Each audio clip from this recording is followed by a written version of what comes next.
Welcome to Soundipity. Tonight we have Khr0nic. Khr0nic is a tattoo apprentice and a visual artist whose work span realism, grayscale, stippling, and mixed media. Her portfolio shows technical precision and vulnerability and also transformation.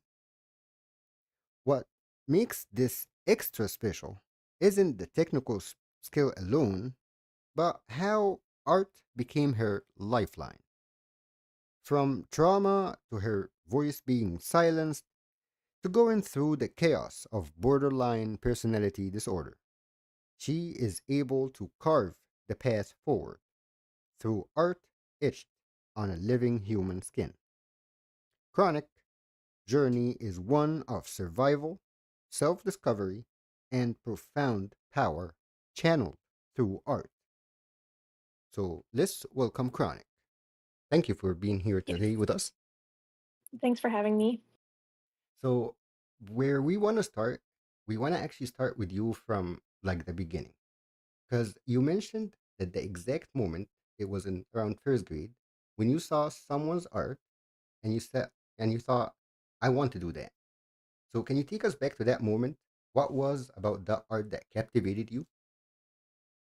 Yeah, so when I was in the first grade, I was at a daycare. I went there after school because my mom worked really late hours, and one of my friends noticed that one of the staff members was drawing something on like a little notebook. So we went over to see what he was doing, and he was drawing Superman.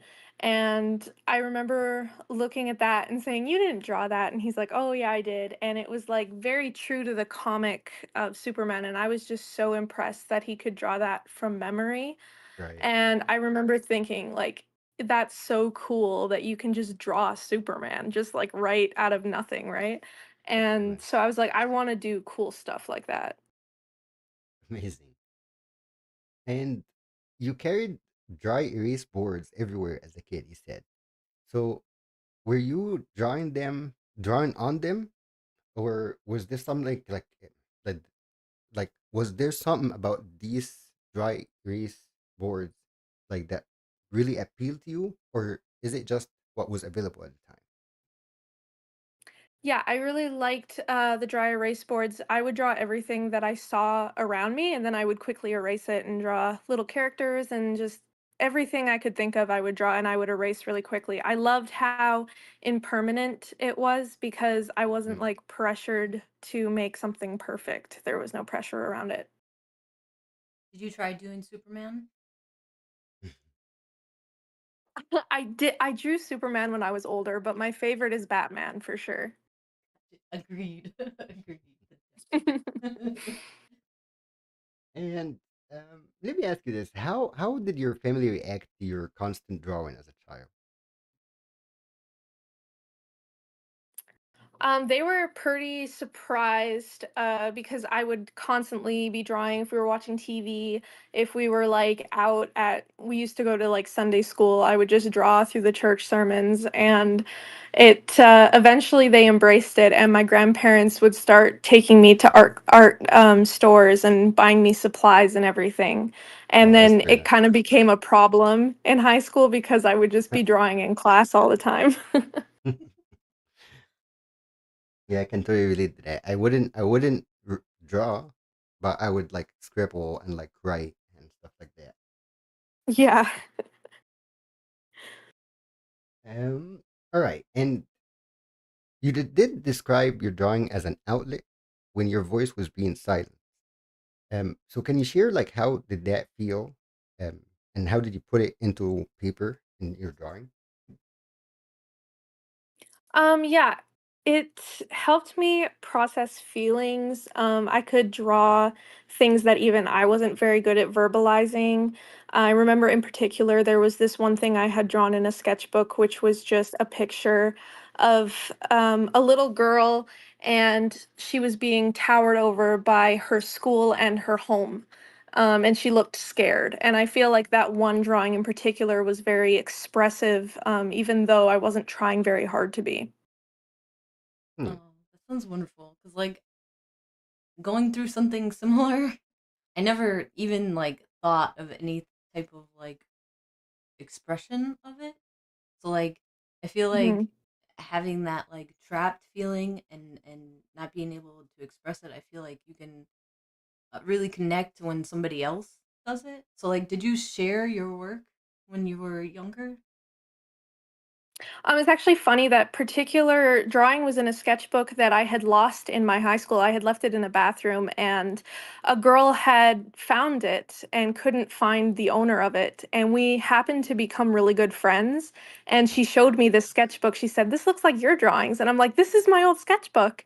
And she had told me how that one particular drawing had actually meant a lot to her. Oh, that's very Oh, nice. a little bit So, serendipitous. That's amazing. yeah. All right. And um, let's see here.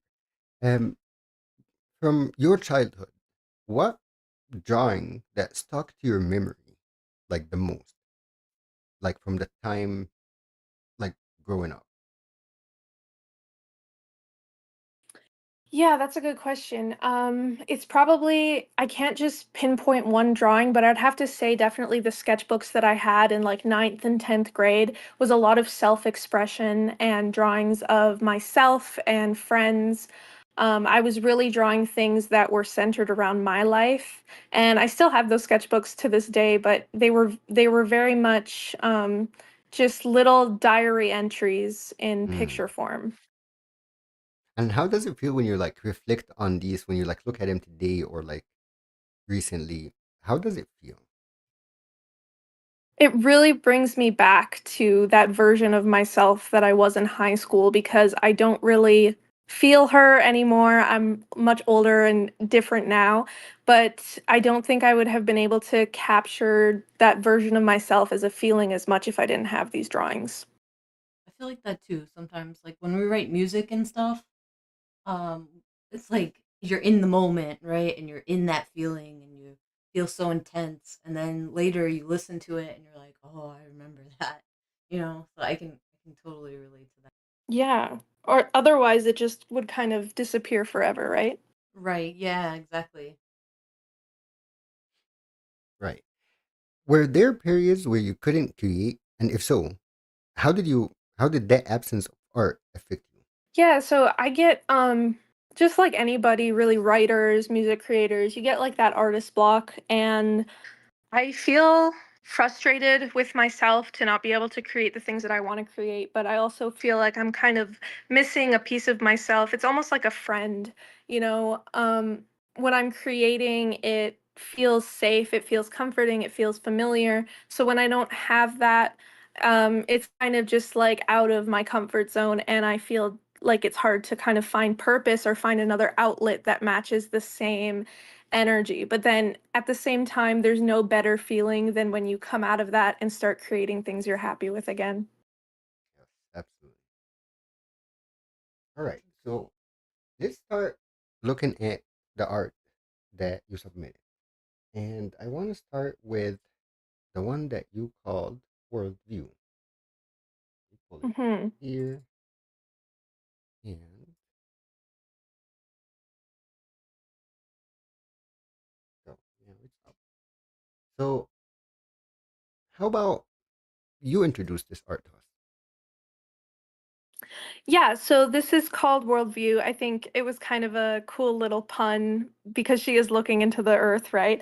Right. Um, it was something that I created after a mental health break in 2024. I was going through just coming out of a really dark place, and I felt like I was really discovering myself in a way that I had never discovered myself. I was starting to see things from a more objective perspective rather than such an internalized point of view, and I felt like I was really evolving. So this piece is just kind of really, you can see in the painting she is focusing on the world and looking through it and really analyzing the world around her.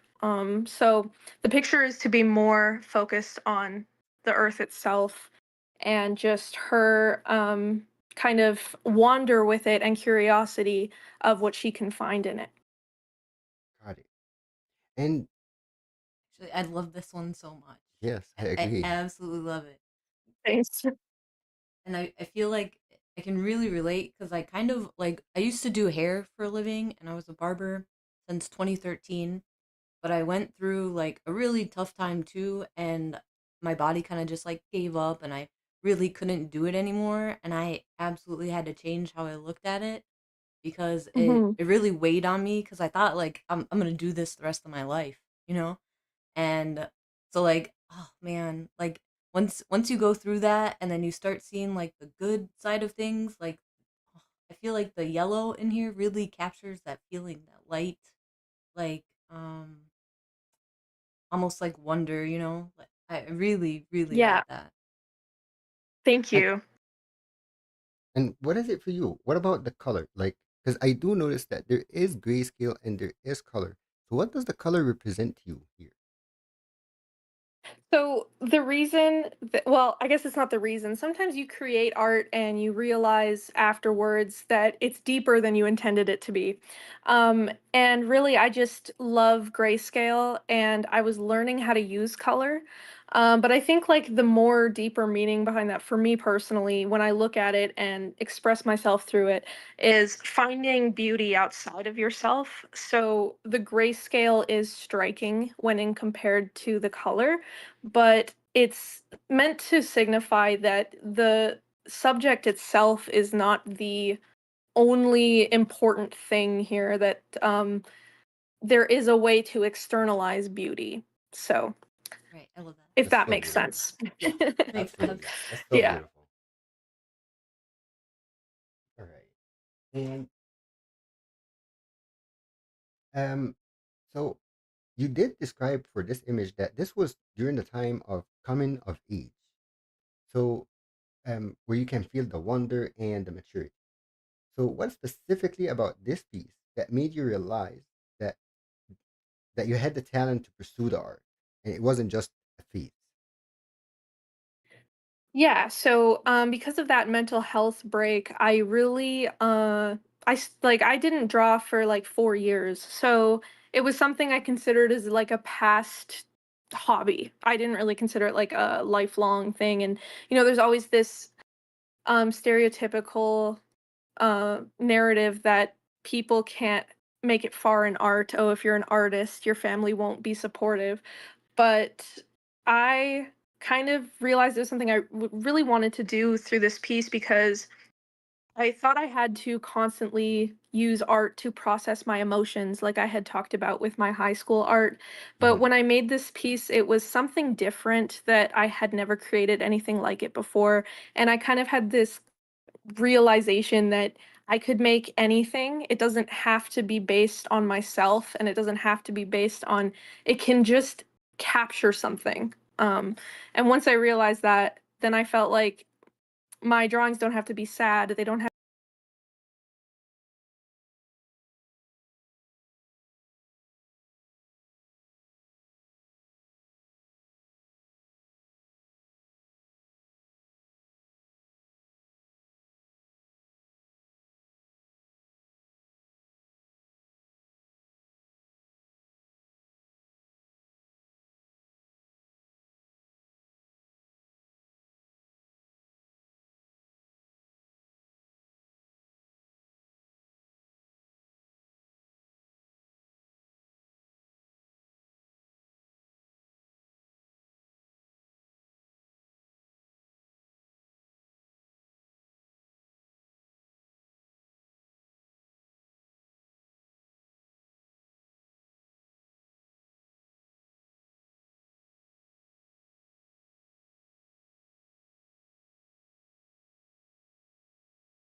realization that I could make anything. It doesn't have to be based on myself and it doesn't have to be based on, it can just capture something. And once I realized that, then I felt like my drawings don't have to be sad, they don't have to be important. They can just be expression alone. And then once I realized that, then I felt like I could do pretty much anything. Hmm. So in a way, this art kind of changed your worldview about like how you see art as well. Yeah. Absolutely, that's so beautiful. All right, so let's go to the second piece that we have for tonight, Hmm. which is let me put it out here. We have monster. I love Here it this is. one. Me too. Yes, talk to us about monster. So this is a young girl. It's a, I guess I would call it a metaphorical self-portrait because the girl in the picture wasn't referenced by a picture of me, but I do feel a lot of myself in this drawing slash Mm, painting. She is. It's kind of like, I think it's called Monster because the teenage version of myself was very misunderstood, I think, and I just wanted to be understood. So now that I'm older and I look back on her, she looks more beautiful to me. So I wanted to create this ugliness that could also be beautiful, and that's why the horns are colored and she has hearts on her cheeks because to somebody who had never seen somebody with horns before, that might be really scary. But if you look closely, she's quite beautiful. it is absolutely beautiful. All right, and you said that this was also created around the same time as worldview. So do you see these two pieces in conversation with each other, like a past and an evolved self? Yeah, absolutely. Monster is very self-focused and kind of almost egocentric, and worldview is more of a bigger picture. So Monster is very much about me and my teenage childhood self, whereas I think worldview could apply to many, many things. Like even Right. Cobra said that she could relate to it. Absolutely. I feel like this could be a character in League of Legends. Okay, like it could have some lore. Yes. Yes. Riot, reach out. Right. um. All right. And then looking at that younger version of yourself now, what would you tell her? Yeah, I would tell her that she's not a pariah, and that things like don't just get better, they get amazing. I used to really hate myself and have a lot of shame around who I was, and now I think that I've accepted that version of myself. So I would tell her that she's not a pariah. She's not different. She's just unique. I love that. I love that for you. I do too. Oh, thank And you. and has creating this piece maybe changed how you hold that period of your life? I think it's I think it's a fact. I think it's an expression of the evolution of how I hold that part of my life. I think that me accepting my past has happened in a very internal way, and that this painting was an expression of that. That's really good. All right. Now we're gonna move to the next portrait I would say here, which is Oli Sykes. Um, tell us about this portrait.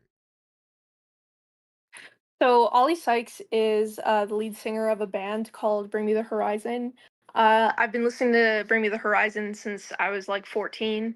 Their music has gotten me through a lot, and I was actually really proud of this portrait because it took me a long time, and I was also pregnant when I drew this, and it's pretty intensive to be pregnant and then drawing like such a detailed picture. It took me, I think, about 8 or 9 hours to draw this. Oh, no doubt. With a lot of bathroom breaks, Yeah. or And and Yeah. and yes, and when we watched and all the art that was submitted, this was one of the two that like really stood out to me because what I was trying to say at the beginning that like the intricate detail in it, like the hair Hmm. strands, that the tattoo, like the must, like everything in it is really stood out to me. Yeah. I like Um, I like Yeah, too. I hair like the hair is face. difficult. I Yeah, love the facial expression though, because it's true. well, I'm gonna do what I want, kind of like I don't care who's watching. So I really Yeah, actually I like and that a that's lot. totally his vibe too. So, Makes Oh, that's sense. perfect then. And what about their music that helped you through that difficult time? um, their music is really about like mental health and stuff, and I am very drawn to lyrics. So their lyrics like spoke words that I felt like I couldn't articulate myself. So I really liked feeling seen, I guess, through their music. That makes absolute sense. Sometimes words or like the way it is put in songs just like hits absolutely different than every time you keep saying it over and over. Yeah. And was there like any specific songs or albums that were like most meaningful to you? Yeah, my favorite album is Sempiternal. And one of the songs on there is called Hospital for Souls, which is about like a psych ward. It's about like hospitals for mental health, right? And Right, that's what it's called, Hospital for Souls, because it's like a hospital for your inner self. right. It's a really like I can't listen to that song without getting emotional. And Teardrops is on a different album, but that song is about addiction. And I feel like I've heard songs about mental health and addiction before, but those ones are really like word for word taps into experiences that are very I don't know, specific. And I just really like how this band is able to be so relatable in their songs when they sing about intense and raw subjects. That's absolutely worth watching or listening. Teardrops and Hospital for Souls. Got it. Mhm. And were you listening to either one of those or a different song for them when you were making that portrait? Usually when I draw, I watch YouTube, but around the time that I was drawing this, they released a lo-fi album, which is Mm, like little lullaby versions of their songs because their songs are pretty heavy.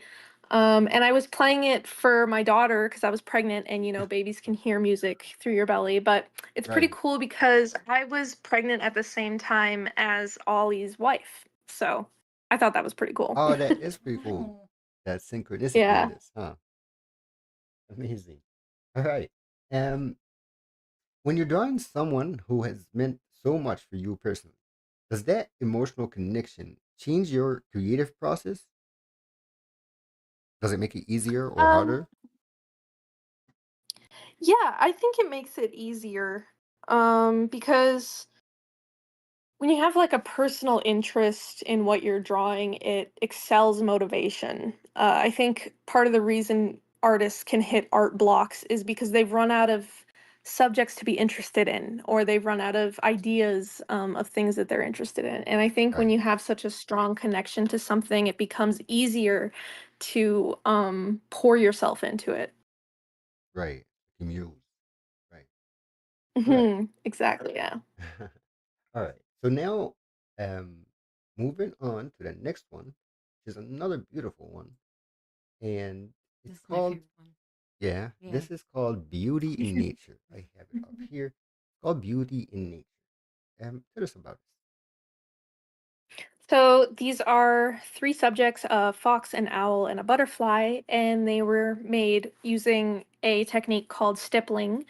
Um, I hadn't really drawn animals before I drew this one. I'm really happy with how like clean it looks, and they're all originals. Everything is original, but these I just really connect with nature, and I love nature so much. So I wanted to try something related to that. this. Got it. That's so beautiful. And what was your mindset during that time? Um, my mindset was I wanted to tap into kind of more tattoo oriented designs rather than just create pieces. I wanted something that could be translatable into tattoos, and I also Mm, wanted to try something I hadn't done in a long time. I hadn't stippled since I was in high school. So that was something that was kind of a new experiment for me that turned out in a pleasant way. That's so good. It does look really good, and again, really detailed too. Yeah. For me, it's the Yeah. eyes. It's the eyes. Mm. The eyes are just like they stand out and then they're like staring into your soul. Like I Yeah, like that so much. I'm really happy with the owl. Looks so good. It does.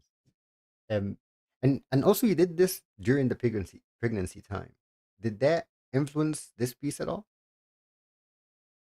Yeah, I feel like being a mom really connected me to that calmer side of just craving tranquility. Mm. And this nature thing is I really had this desire to just go into a forest and be, in nature. So I was Makes sense. kind of transferring that onto the page. Yeah. Were these animals selected for specific symbolic meaning, or did they just emerge naturally as you were designing for, to do portfolio or something? So they did kind of emerge naturally, but like I said, I was trying to tap into those tattoo designs. So I looked up some of the most popular um, tattoos that people get. And a lot of Mm. people get owls and foxes and butterflies. So Huh. I What I was is got a like, that? well, if I butterfly. can put those all on a page. I'm like, I got a butterfly. I was gonna say, yeah, I'm sure the butterfly. See a lot too. All right. It does really look good. I do like this. Okay. Thanks. Um, and then you did describe the animals and nature as considerably therapeutic. What about it, or about rendering the natural world brings you peace, especially during, that transformative time in your Yeah. So when I was a teenager, I went to this wilderness camp and I the only part about the camp that I really liked was, there was a canoe, and we would be able to have alone time in the canoe and draw and listen to music just on the lake, and it really tapped me into, like, kind of an obsession with water. I really life. love water. I like being around creeks and rivers, and going camping is my favorite part of the summer because I just love hearing running water. It's so calming and meditative. And being around all that kind of nature, I've been around a lot of nature because I've sought out that feeling. And I think that animals are kind of they're the unseen part of that beautiful place, right? Right. So I guess that kind of ties into it. It really, while I was drawing it, it made me think of those scenes and those places that I've been. Hmm. That's really interesting. Um, I've always viewed water as like something really special because, like, I don't, as much as I love being on the beach, love going on the beach, uh, watching art that has water surfaces in it. I feel like it's a completely different story underwater. I would watch it, but Mhm. I would not want to be near it. I would not think it's even that pretty anymore. You know what I mean? So that's why I always find oceans or sea or even rivers, of course, like any water surface, like really special. This is why Mhm. that's why I open the windows in the summer in our bedroom so I can hear the stream across the street. Right. It does sound really Every nice. I know, I agree. It sounds really good, but it helps me sleep. Do you ever We- play those little, like, ambience noises on, like, Alexa or something? yes, we actually play those every night for our youngest son. Every night. Oh, yeah. He Yeah. loves it. Yeah. Um, and speaking of water, did you ever incorporate water in your art at all? I do have a few pieces that have water in them. Water is pretty difficult because it's more of a formation than a subject. Mm. But I do have like anime. I've drawn Tanjiro from Demon Slayer. He had a bunch of water around him. So yeah, I have drawn some things. It's hard to draw water. Yeah. Painting water is a lot easier. Yeah, for Fire. sure. All right. And um and then you mentioned this part was your tattoo design era, and that you're going into that confidence into doing art that is going to be on the skin. So, what shift that made you feel more confident in these nature themed realistic pieces? Um, Honestly, the line work for these ones. You need to have very smooth and consistent line work in order to do tattoos because nobody wants wobbly lines, right?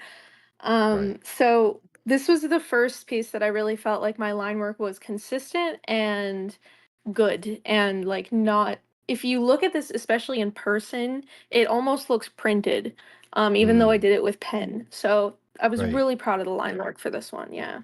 It does look really good. And speaking of stippling, I think it would be like incredibly time consuming because I can see how it is absolutely detail oriented. So, like working on something that takes this level of precision, is it like a meditative process, or does your mind wander? Like, how do you keep focus?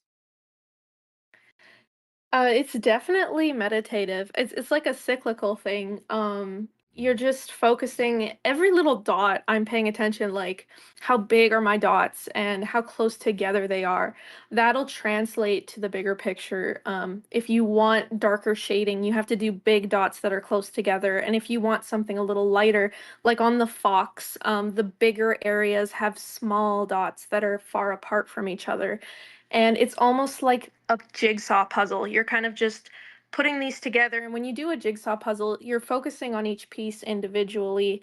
And even if that just takes 2 seconds, it's just once you're done one, on to the next. And mm, take a step back and take a look at the bigger picture and then keep going. I don't really think about much else, which is probably why it's so therapeutic to me because I do have a, right.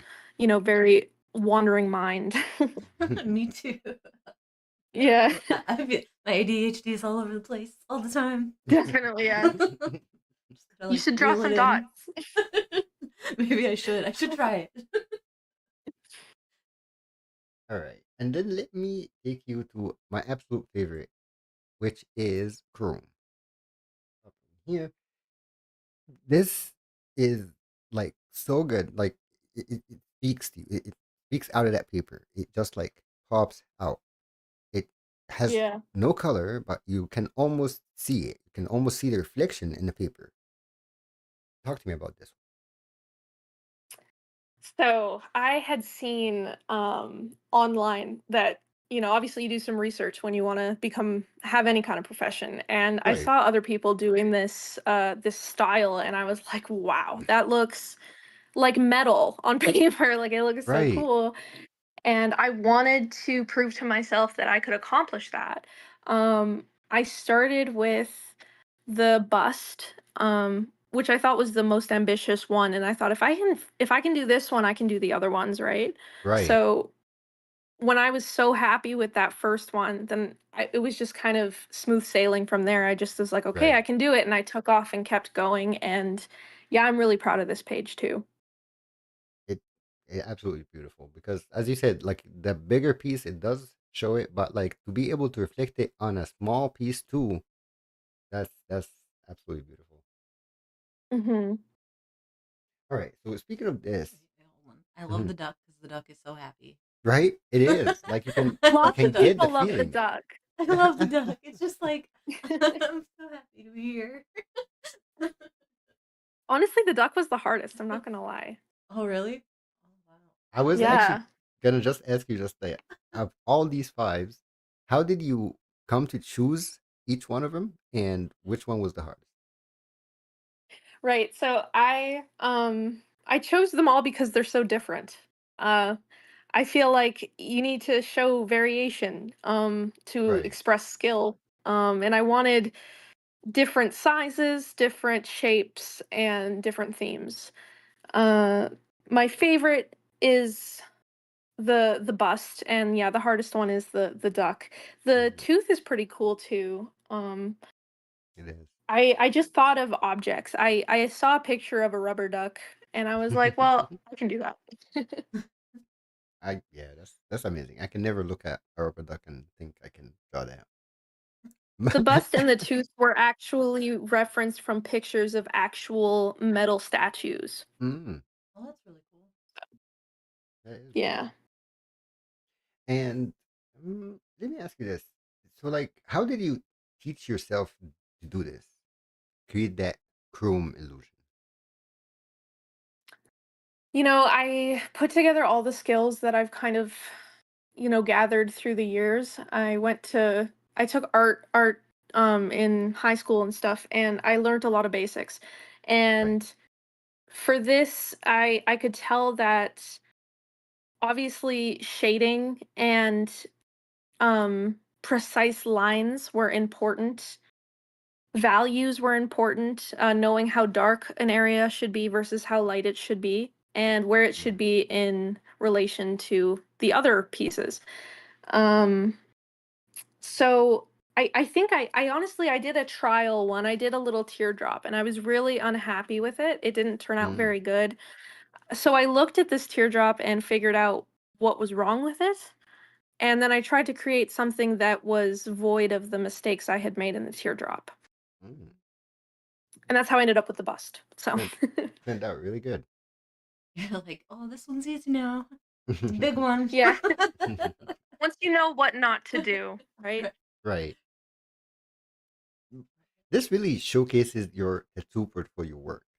And but how has designing for tattoos, which is like permanent art on living canvases, changed your approach to creating compared to paper-based work?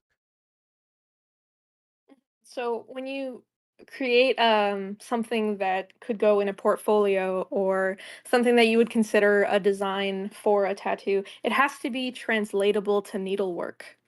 Um, Mm, there are there are limits to what you can and can't do on skin. I mean, you can attempt to do these things, but they won't turn out a certain way. right. Like, you can't have a very small tattoo with a lot of detail because then the lines will bleed into each other. Right. So every time I draw now, especially if I'm thinking of putting it into my portfolio, I don't I consider if it would make sense as a tattoo. Mm, Okay, I like the see. technical. You're like, can this technically be a tattoo? Right? Yeah. Okay, Yeah. okay. And you also have to think about placement too, because if you look at like Worldview or Monster, if you were trying to put that on a body, there's not a lot of places that it would make sense. Like if you wouldn't have that on your forearm because it would look warped. Right. If you put it on your back, it would also look warped. So like, Right, yeah. yeah, right. Oh, that makes a lot of sense. I never really like think about it. Like, I mean, I do in some ways. Like when you're doing hair, like you're thinking about their head shape, like and all that stuff when you're doing a haircut. So like, I kind of see that in that aspect, but not like the same. You know? And I think everything can be transformed to fit into a tattoo. Like you can change designs. I'm sure there's some stylized way that I could change my other paintings to be tattoo designs, right? Right. Right. All right. Yeah. So let's talk about your creative process. Do you have like rituals or routines that help you enter that creative headspace? Yeah, I listen to Spotify podcasts or music. Like I have to have something in the background to because the way that you get into that flow state is you need to be in a calm, preserved mindset. I can't be anxious and overthinking what I'm drawing. So I need Mm. something to distract my mind while my hand works. Huh. I also have an art club that I go to every Saturday. Um, just a space where there isn't a family and a child in the house, right? Right. So yeah, and it's nice to have designated time that I know I'll be able to be uninterrupted and creative for 3 hours on this day, and then I don't have to feel guilt about not drawing on this day, right? Right. And then this way it's Yeah. not only that like it's that time blocked out for that, you're already mentally prepared that this is gonna be the time for that. So like you are ready before you even start. Exactly. And you can think about what you're gonna draw Right. beforehand. So that's nice. That is really nice. And have you ever started a piece and realized midway through it that, it's saying something different than what you actually intended to do?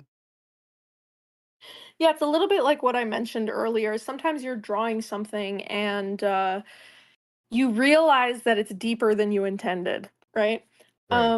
Like one time I drew a rose and I was just like, how can I make this rose different? Well, I can draw paint splatters on it. And the way it turned out, it kind of looked like an Alice in Wonderland, like Hmm. painting the roses red. And it's funny the takeaways you can have from something after it's finished. And then there's also drawings that you can do where halfway through you change entirely what you're drawing because it's not speaking to you correctly, right? Right. Absolutely. We do that with songs all the time. Yeah. Yeah. Yeah, You're like, I wait, bet. nah, this ain't hitting the way we wanted it to. It's cool when you listen to demos of like really popular songs and the demo is in the same bracket of the song, but you can tell it's a completely different sound. Yes. Right. You're like, oh, how many Yeah. versions did they go through? Right. And then looking at all these pieces that we looked today, um, I feel like you often feature faces, the human portraits specifically. So, what draws you to capturing the human face versus other subjects?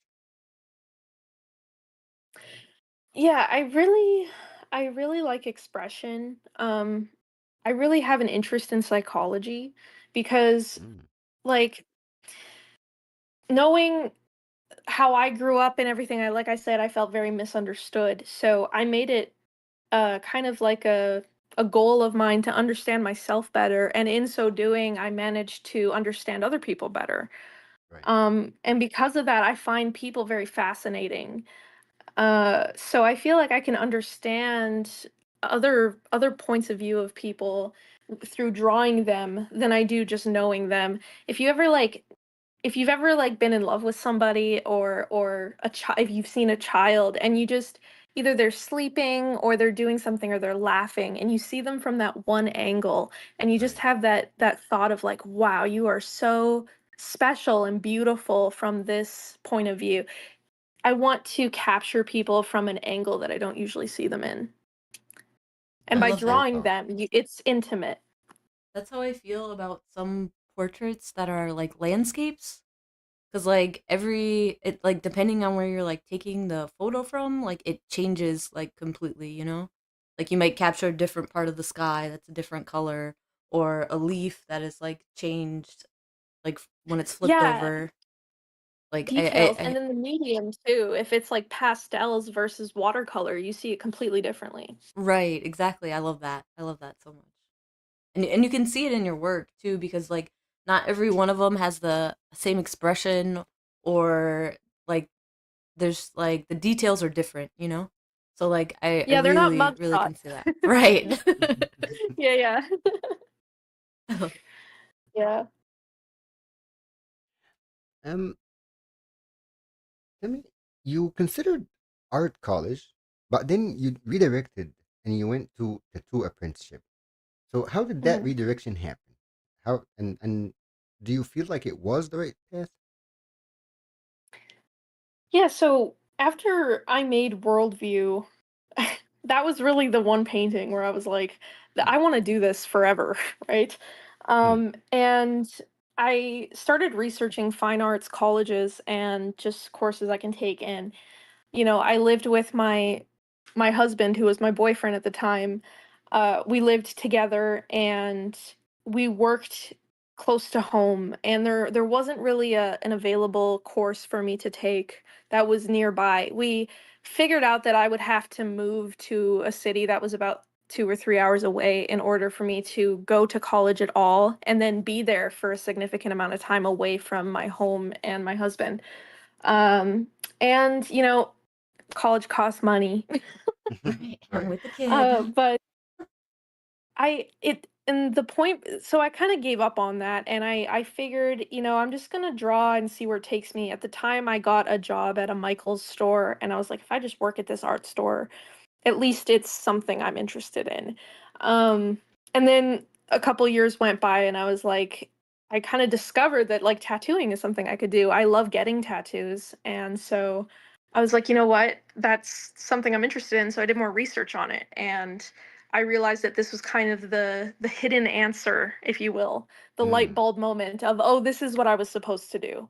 So yeah, I do feel like it's the right path for me because not only do I like drawing and everything, I have that intense interest in tattoos as well. So why it didn't click sooner, I don't know. makes sense. Life. It was meant to be. Yeah. And what do you say was the most like challenging thing going from, doing portfolio art to doing tattoos? I haven't actually started tattooing yet, but I am getting like fake skins and stuff. I've done a ton of research, but I do think that you can't, something that I wasn't expecting about tattooing. I thought that I could just kind of tattoo what I draw, and that's not really feasible. You have to draw things with the intention of it becoming a tattoo. Mm, So designing has been a different process than I was expecting. But I'm actually in the process of purchasing a machine to start practicing tattooing. So I guess that answer is in the making. Let's got it. go. So close. Yeah. My And brother-in-law wants to be the first victim, so fair enough. And do you have any tattoos of your own? I do. I have two tattoos and I'm getting another one in April. I have a American traditional style heart with a dagger through it, and it Mm, has a banner with my stepmom's name on it. She is really she was like my mom when I felt I didn't have a mom. Aw. And it's on my forearm, and I got it when I was 19. It was my first tattoo. Um, so could I have maybe put it in a more desirable, not so obvious area? Yes. But I do like it. It's the thing about tattoos is if you get one that doesn't age well or you don't like it forever, it's instead of it being a bad tattoo, you can see it as something that it's from a version of yourself that you can't connect with anymore, but it's always there. So when I look right. at this tattoo, I'm like, this is a significant symbol of 19-year-old me, right? Mhm. That's how I feel about mine And then I'm too. yeah, exactly. And that's why I wouldn't get it covered up or anything. I'm just gonna like leave it there. Like that's part of me. And then on my left wrist, I have a heart with a semicolon, which is just like a mental health symbol, like a sentence that could have ended but didn't. So that represents mental health and addiction. Oh, I love that. Like pieces of your story. Yeah, yeah, but now I Definitely. want to get tattoos that aren't so meaningful. Like I want to get like a huge floral piece on my neck and Belt. just like a bunch of flowers and stuff. Yeah. I know I have like a small butterfly on my chest, and I'm like, oh well, I guess we need more butterflies or something up here, since it's not so lonely. At first, everybody thinks tattoos need meaning, and then as you get older, you're just like, I just want something cool. Put a freaking dragon on my shoulder. I don't know. I love it. Have fun. All Yeah. right. So, looking forward, if you could collaborate with any artist, living or dead, who would it be and what would you want to create together? This is an interesting question. I have to think really hard about this, but I think Salvador Dali, who like may Oh, not be very well known, but he's a surrealist painter from around the same era of Picasso, right. probably older than Picasso actually. And he painted a very famous surrealist painting called The Melting Clocks. And he's done a lot of other stuff, but I've loved him since I ever saw him. If I was going to create something with Salvador Dali, it would probably be like a huge mural.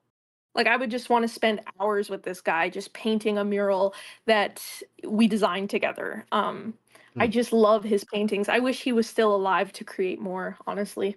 Right. Yeah, Oh, those are absolutely. amazing. Yeah. We had to look it up. I've seen some pretty Oh yeah, Yeah. have you seen him before? Before you looked him up, did you recognize him? Yeah, yeah. Yeah, yeah, actually I Yeah. did. somebody else used it on the Discord in like one of their music. Yeah, Yeah, actually so like did. it really stood Oh, out. I was cool. like, I just seen this like yesterday or the day Right. before. So Synchronicity again. Yeah, he was kooky, man, but he was cool. right. I saw somebody had a whole tattoo of him with his mustache, his famous mustache picture. They had like a You know self-portrait of him on their shoulder. It was pretty cool. what it reminds me of is like we were watching Bob Ross like last week. He was like, you know what? When you're a little crazy, just tell him you're an artist. So, it's okay to be a little crazy when you're an artist. And I was For like, real. yes. Name an artist who hasn't had some sort of crisis. I'll wait. Right, right, exactly. It was so good. I was like, this fits. I'm clocking it in. All right. And 5 years from now, when you look back at this moment in your artistic journey, what do you hope you have accomplished? Um, and I'm not talking just technically, but personally through your art. It's funny that you say 5 years because that's the exact kind of deadline I have for myself to be in a shop actively tattooing because my daughter, once she's 5 years old, can go to kindergarten because I'm a stay-at-home Mm, mom. So right, childcare is not really an option for us because like for me to get a job somewhere, I would be making money just so that we could pay for daycare, right? right. Yeah, Not no, we in get this So it. Yeah. economy. Feel it. once he goes to school, I am tailing my butt out to the shops and getting in one. So that's in 5 years. I want to be doing my dream job essentially.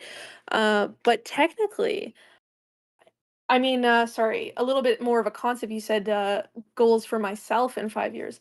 I would say I just want to be at a point where I feel confident in my own skill. I think everybody who's tried to achieve something like being a tattoo artist has their moments where they doubt themselves, and maybe I'll never be totally confident, but I look at my art, and even though everybody is like, wow, this is so good, I love it so much, I see every little mistake, and I just want Right, to, I think to myself all the time, like, do I have what it takes to do what I want to do? And once I get there, maybe I can quiet that voice a little bit. But for now, it is a little bit daunting to wonder if I can really reach my ultimate goal of being a full-time artist. right. Because you are your biggest critic. Hmm. All right. Chronic, how can people watching us today or hearing us later can connect with you, get to see your art, and support you? Yeah, so I have a TikTok account. It's just Khr0nic, like chronic, like it's written on the screen. Um, and that's pretty good. I mean, I post my Got it. tattoo apprenticeship journey on there. I also have some silly little videos of myself on there, but I it's mostly art on my TikTok page. Oh, I beautiful. don't I'm not expecting a huge influx of support from anybody. I just like to share my stuff. I think the more we show people what we do, it's just a special kind of connection moment, right? Absolutely. But Yes, yeah, if that's you want to follow me, I'm on there. So, absolutely yes. And that's really why we're here to just shed light on that. And you mhm. heard it, Chronic 9 on TikTok if you want to follow. Now, this is probably my last question. Was there any question or something that you expected that I would ask, but I didn't? Or anything that you wanted to cover and I haven't? Um, I don't think so. You know, I kind of gave you some ideas of what I wanted to talk about just briefly before we had this, and you exceeded my expectations in Thank you. you know, your I could tell your questions were super fleshed out and just you thought of including everything I wanted to talk about. But I do have to say it did surprise me. You had a few questions that were like, wow, I wasn't expecting you to ask me that. Oh, Was when cool. you asked me what I would ask my younger self.